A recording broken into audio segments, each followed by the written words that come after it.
Социалдык тармактар аркылуу ыйманды жоготуп, өзүн башкалар менен салыштыруу аркылуу жашап калган жаштарга кандай кеңеш берет элеңиз?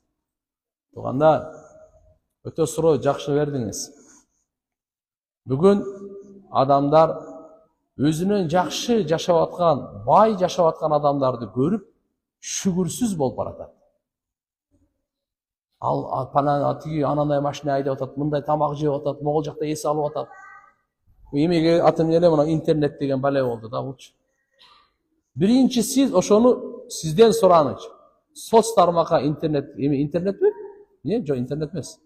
Соц тармакка койбоңуз буну. Балаңыз менен жеп атканыңыз, эс алып атканыңыздын кереги жок. Жаман көз сизге тийиши мүмкүн. Көрө албастык жетиши мүмкүн. Жаман сук тийиши мүмкүн. Ошон үчүн өзүңүздү да бала чакаңыздан сактап, андай эле кылбай эле коюңуз. Себеби сизге Алла Таала берген неамат кээ бир адамдарда алар жок. Ушунтасызбы? Антип бирөө адамды неме кылбаңыз. Бул сизге тиешелүү. Эми кээ бир адамдар анын ошондо бай да ал. Состарма ошого салыштыруу менен жашап атат деп атпайбы эмне деп? Жаман болуп атат. Туган мындайда Пайгамбар саллаллаху алейхи ва саллям бизге эң бактылуу жолду айтып койгон. Дүйнөдө өзүңдөн төмөндү кара, динде өзүңдөн жогоруну кара.